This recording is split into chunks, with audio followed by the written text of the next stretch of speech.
Have you ever had that moment where you look around and realize your circle of friends just isn't what it used to be? That it's definitely gotten smaller? It's a feeling that hits most of us as we get older.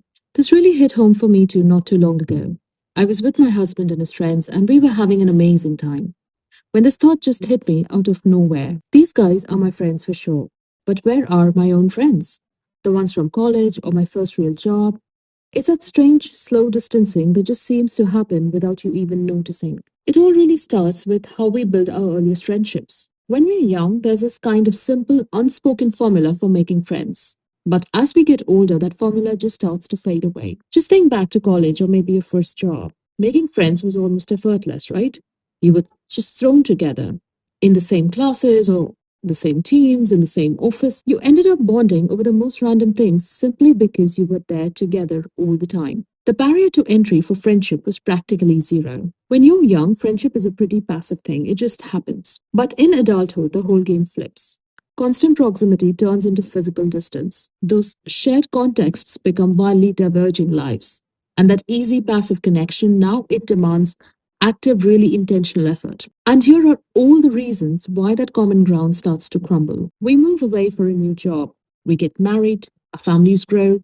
When those shared experiences, like complaining about the same professor or celebrating a project launch, disappear, we start to realize that a lot of those bonds were situational. They were really tied to a specific time and place. Which brings me to the second massive factor, what I like to call adulthood's great trade off. All of a sudden, your time and your energy become this precious currency that you have to manage incredibly carefully. The big four culprits that just seem to take over our lives entirely: work, family, chores, and bills. You go from having this massive surplus of free time to having to carve out an hour here and there, usually by sacrificing something else, like sleep. What this really means is that we're no longer just hanging out. A late night out with friends now costs you total exhaustion the next day at work. Grabbing lunch requires a babysitting plan. Every single invitation turns into a mental calculation.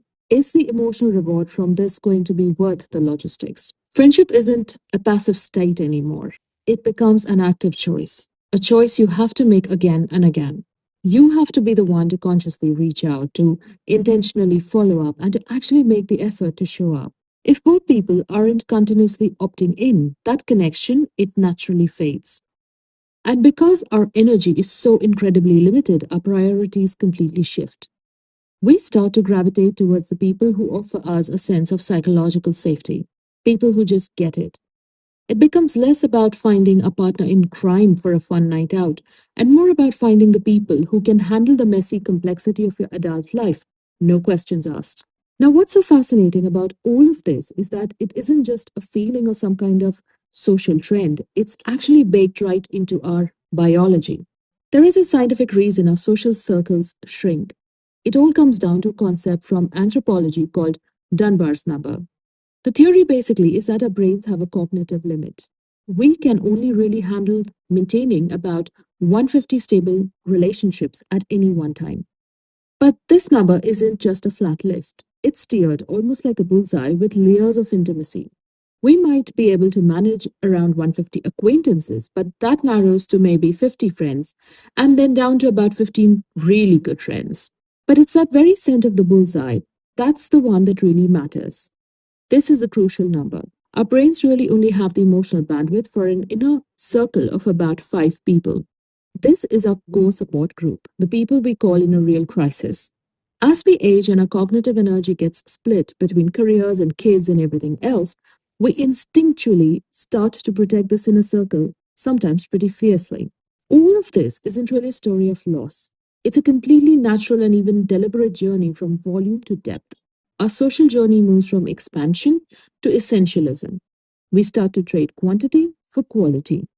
We let go of the situational connections in favor of the truly intentional ones. It's a huge shift from a life defined by the sheer volume of our contacts to one that's defined by the depth of our connections. When you look at it that way, maybe it's not really about losing friends as we get older. Maybe it's about finally finding the ones who are meant to stay with you all along, the ones who grow with you.